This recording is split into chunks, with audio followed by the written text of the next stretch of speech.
आज ये वीडियो रे मु चारिटी समस्या विषय आलोचना करिबी। आयुर्वेद रे उल्लेख करा जायतिबा यार समाधान विषय मध्ये आलोचना करिबी। से चारिटी समस्या होछि ओठ कला पड़ी जिबा, आपणकर घुंगुडीर समस्या हबा, श्वासर दुर्गंध आसीबा आउ शरीर भितरे एसिडिटी हबा। एटा चारटा होछि साधारण समस्या जोटा कि अधिकांश लोकों को हेइ थाए। यार कोन मूल कारण ताहा कहिबे, किपरि एटा फ्यूचर रे आपणको आउथरे न हबो से विषय रे परिष्कार भाबरे मु आलोचना करिवे। ताहले देरी न करी जल्दी जल्दी स्टार्ट करिबा। नमस्कार समस्त को बहुत बहुत स्वागत। प्रथम समस्या हैला ओठर कलापण। बहुत जनकर जन्मर ओठ कला थाए, बहुत जनकर समयर सहित बा अस्तव्यस्त जीवन शैली जो कला पड़ जाए। कौन आप जानते कि तार कौन कौन सब कारण? प्रथम कारण है ओठ को जदि आप बार बार दांत रे कामुड़े ताहले मध्य ओठ कला पड़ जाए। अधिक समय सूर्य किरण रे जदि ओठ रोचे ताहले सेटा कला पड़ जाए। नेक्स्ट होची आपण जदि धूम्रपान करचंती बा स्मोकिंग करचंती, पानी कम पिउचंती ताहले बॉडी जदि डिहाइड्रेटेड होचे ता मध्य गोटे कारण। बहुल मात्रा रे आपण जदि कॉस्मेटिक्स ओठ रे अप्लाई करूचंती से जोगु मध्य ओठ कला पड़ी थाए। कौन यार समाधान? ओठ रे मेलानिन फॉर्मेशन को जदि रोका जाए बा मेलानिन फॉर्मेशन को जदि कम करा जाए ताहले ओठर कलापण दूर हबो। यार तीनिटी उपाय म आज कहूचे। नाभि सहित हमर ओठर स्वास्थ्य अंगांगी भाव जड़ित अछि। एटा आयुर्वेद रे मध्य निहित अछि। तेणु ओठ को जदि आपण सुस्थ करिया को चाहउचंती बा समस्या रहित करिया को चाहउचंती ताहले सोइबा पूर्वरु नाही रे 2 रु 3 ठोपा घियो देबे। ता द्वारा देखिबे धीरे धीरे ओठटी आपणकर सुंदर हे जो। नेक्स्ट उपायटी होची मोहु किछि ड्रॉप लेंबू ता सहित आपण गोळे की ताको ए रिंग फिंगर रे हल्का हल्का मैसेज करिवे। याको 5 मिनिट एपरि रहिया को देबे। 5 मिनिट परे मध्य हल्का मैसेज करिके सेठी को सुंदर भाबरे पानी रे धोई देबे।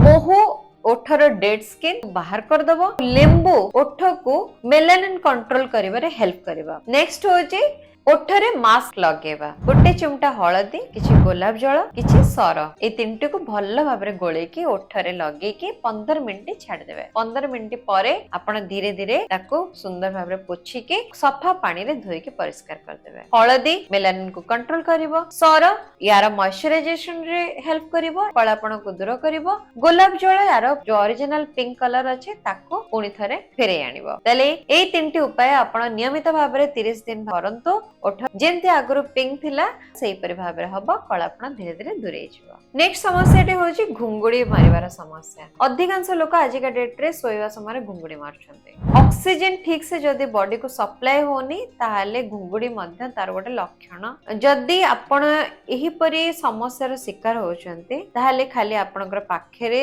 रहितबा लोक बा सोथवा लोक डिस्टर्ब होबे ता नुहे, आपणकर एटा बहुत प्रकार शारीरिक समस्यार मध्य कारण हेइ पारे। आपण माने एटी को इग्नोर करंतनी। ए समस्या बहुत छोट समस्या नुहे, एटा आगु को जाय के बहुत बड़ रूप मध्ये नै पारे। या कारण विषय आलोचना करिबा आ किपरि यार समाधान हबो से विषय मध्ये आलोचना करिबा। प्रथम होची जो मानकर डबल चिन थाए, जो मानकर बॉडी रे अधिक फैट थाए, से मानन केस रे घुंगुडी मारिवार समस्या बेसी देखा जाय थाए। नेक्स्ट होची जो माने निज पिठी ऊपरे बा चित हे के सुवंती, से मानन केस रे जिभर ऊपर भाग तंटीर सॉफ्ट पैलेट रे टच हे जाय। सेथि पय के सेठी गोटे वाइब्रेशन इफेक्ट होय निश्वास प्रश्वास नवा समय रे सेतर मध्य घुंगुडी आसी थाए। बहुत लोक रेस्टलेस हे के काम करथांती, बॉडी फैटिक हे जायते, समान थकी जानती।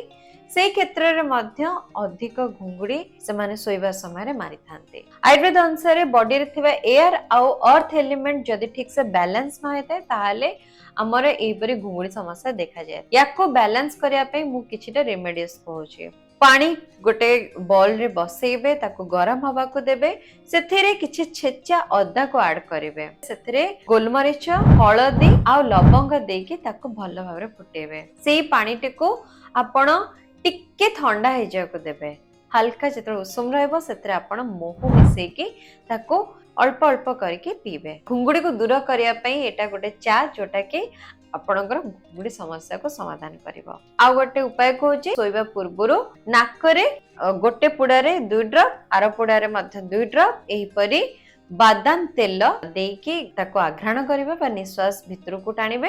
एहा द्वारा मध्य आपणकर घुंगुड़ी समस्या दूर हो दुईटी आपको मु समाधान कहली आपण माने ट्राई करंतु आपण बॉडी थकी गले घुंगुड़ समस्या हम विभिन्न प्रकार शारीरिक समस्या पारे से बॉडी को सफिशिएंट टाइम दियंतु रेस्ट नियंतु। नेक्स्ट समस्या होची पार्टी रो दुर्गंध आसीबा जीभ द्वारा हाथ रे एपरी छेप लगेबे छेपटी सुखी जिबा परे से छेपटी को स्मेल करिवे जदि सेटा दुर्गंध होतबो ता माने जानि नियंतु आपणकर श्वासरो दुर्गंध बाहरुची बा कथा कहया समय आपण पार्टी दुर्गंध बाहरुची जदि नॉर्मल अछि ता माने आपण श्वासरो दुर्गंधर समस्या नाही। बहुत जन ठीक से ब्रश करंतनी बहुत जल्दी जल्दी ब्रश कर दियंती आ बहुत जन ब्रश करके जीभटी को सफा न करके छाड़ी दियंती जहा द्वारा बैक्टीरिया फॉर्मेशन में बैक्टीरिया अधिक अधिक बढ़िया द्वारा पार्टी दुर्गंध होता है। ठीक से खाइबा परे कुली न कले मध्य पार्टी दुर्गंध हो पारे जदि सबु किछि आपण पार्टी हाइजीन ठीक अछि तापरे भी पार्टी दुर्गंध बाहर ताले तृतीय कारण होला जे आपणकर डाइजेस्टिव सिस्टम वीक अछि आपण खाद्य ठीक से हजम करि पारनंती ताले मध्य पार्टी दुर्गंध बाहरियो। ए तीनटी होची पार्टी दुर्गंध बाहरियार कारण।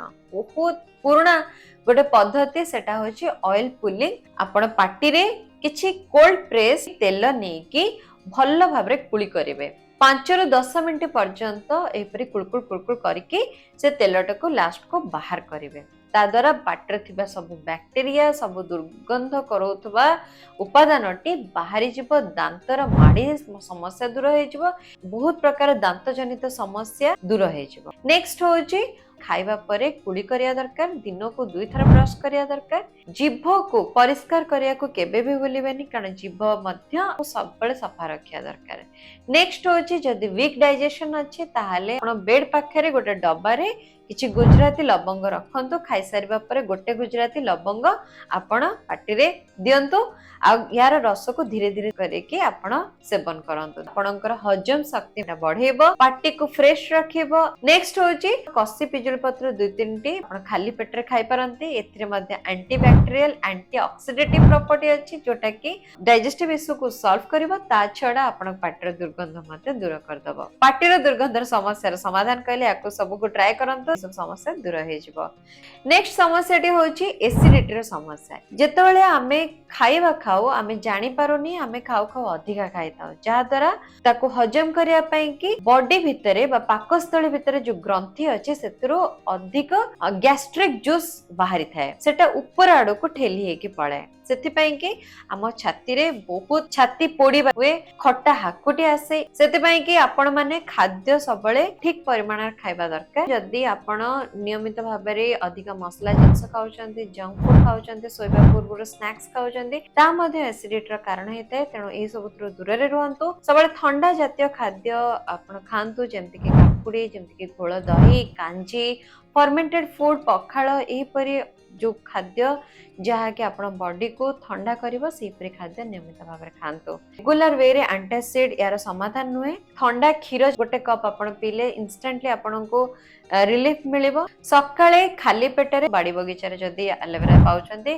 ताले ताको जूस बने की पियंतो सेटा मध्ये आपण को बहुत भल काम दबो। ध्यान रखिबे सकाळ खाइबार आधा घंटा पूर्व आपण खाइबे ता छडा जस्ट मधु होची बहुत भल गोटे चेरी मोली जोटा कि आयुर्वेद रे बहुत तार विशेषत्व उल्लेख करा जायछि। मारात्मक एसिडिटी बा क्रॉनिक एसिडिटी केस रे मध्ये एटा बहुत सुंदर भाबरे काम दबो। खंडे जस्ट मधु को 25 ग्राम क्षीर भीतर पकेबे सेतरे 100 ग्राम पानी ऐड करिवे पानी टे को पूरा बाष्प हो जावा को देबे खाली क्षीर सहित जेतरे जस्ट मधुटी फुटी फुटी तार गुणटी ता भीतर मिसी जिवो ताको गोटे कप रे छाणी के अल्प अल्प करके से क्षीरटी को पीबे या द्वारा देखिबे एसिडिटी प्रॉब्लम एटा सॉल्व हो जिवो। सोइबार आधा घंटा पूर्व पीवा दरकार।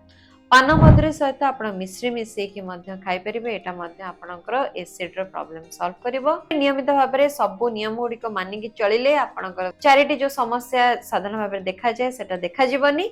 आशा करछि वीडियोटी आपणको लाभप्रद लागिथिबो। अन्य मानको मध्य शेयर करंतु गोटे छोट लाइक हमको उत्साहित करिवो कारण एथरे आपणको कोनोसे पैसा खर्च करिया पडोनी। अधिक रो अधिक लोकंको शेयर करंतु पुणी थरे देखा हो एपरी नुवा वीडियो रो सहित सेति पर्यंत मते दियंतु अनुमति। जय जगन्नाथ।